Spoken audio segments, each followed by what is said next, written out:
Hello, welcome to today's simulation session. My name is Letex Kamobuchu. I'm a simulation facilitator and a nurse working in the emergency department. Today, we have a simulation on management of a compromised airway in a very sick patient. Our objectives in today's simulation are: what are the steps in managing a compromised airway, why each step is important, and to demonstrate on how to carry out these steps. The steps and the approach that we use in this simulation is the same thing that we'll normally do, or we are expected to do in a real life situation. However, this one we are conducting it in a safe environment. And what do we mean by a safe environment? It is a safe environment because we are using mannequins and instruments, and in this case we cannot cause any harm to the mannequin. We have a room to practice, make mistakes, perfect, and acquire the best skills that we are supposed to employ in a real life situation. During our simulation, we have a basic assumption, and we believe that all people who participate in a simulation session, they are intelligent, they are capable, they are willing about their doing their best, and they are there because they want to improve. To ensure that we have a conducive learning environment that is safe, we have some basic rules that we adhere to, and these rules are: we make sure that we observe respect, we observe confidentiality, we focus on the action rather than on people who are doing the actions, and we accept mistakes so that they give us room to run.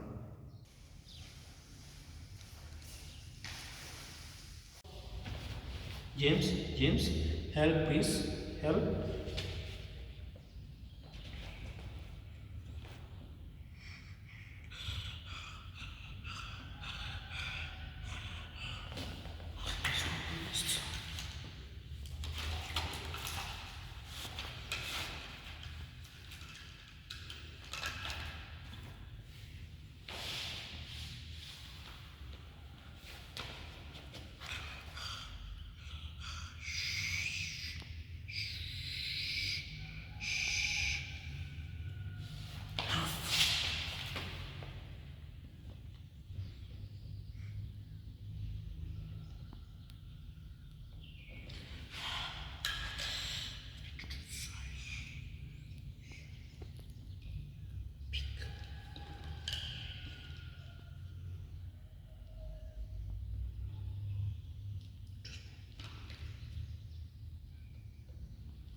That was a demonstration on how we are supposed to assess and manage a compromised airway in a very sick patient. Now, I'm going to explain why we did each step.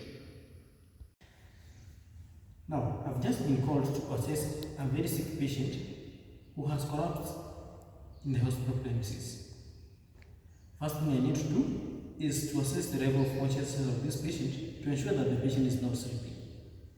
I call the patient, and on realizing that the patient is not responding and the patient has a compromised airway, that I can tell from the way the patient is breathing, the patient is having a gargling sound, as well as the patient has a seesaw breathing pattern. I need to call for help, so I called for help first. After calling for help, I need to do the first intervention, and that is to open the airway. How do I open the airway? Assuming that this patient doesn't have a C-spine injury, I need to open the airway through head tilt shin. Using the palm of my hand on the face, 2 fingers on the shin, I tilt the head and lift the chin.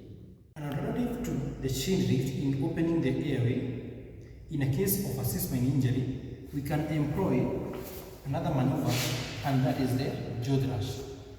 We thrust the jaw up and out. And how do we do this?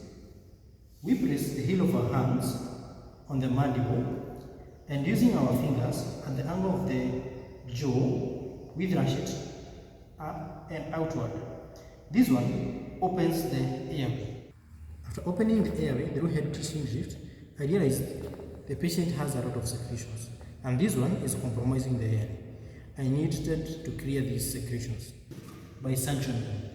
With my suction tube attached to a sucker, I suction just what I can see. Okay? I do it gently, not vigorously, and just what I can see.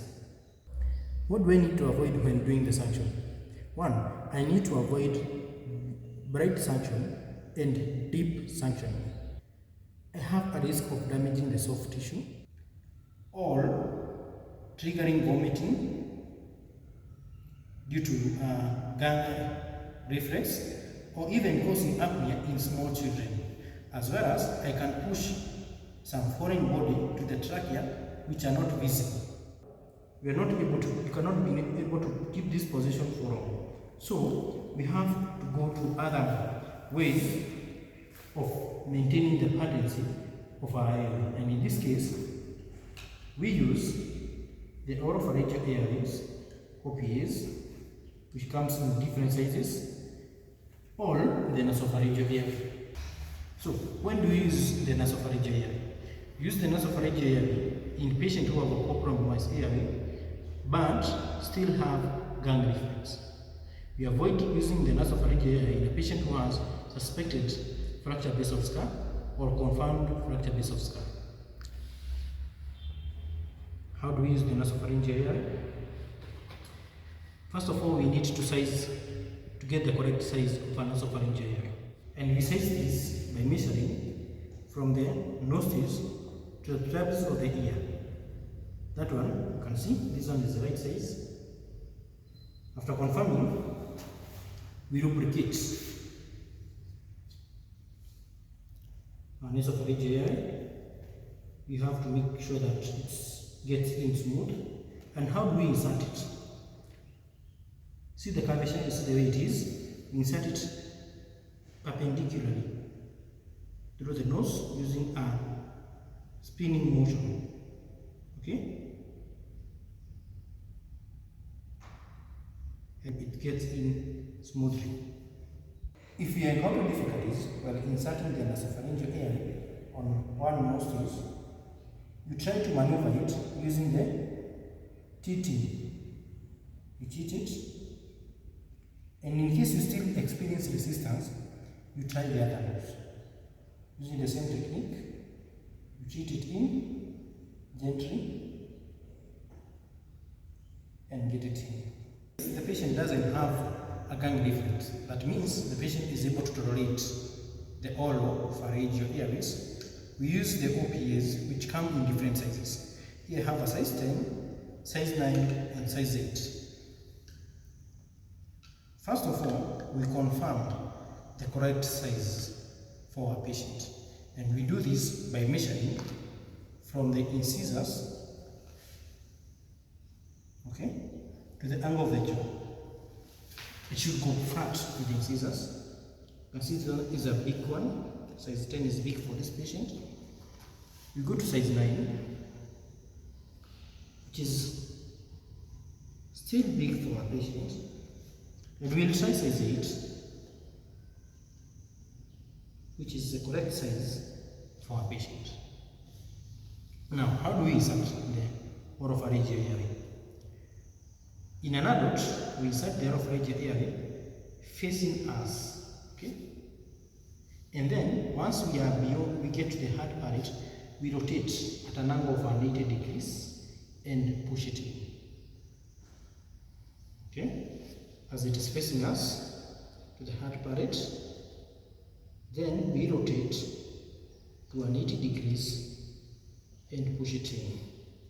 In case of children who are less than 8 years, we insert it facing the side of the trachea and slide it in, because they don't have hard palate. Okay? Having done so, we'll have maintained the patency of this area.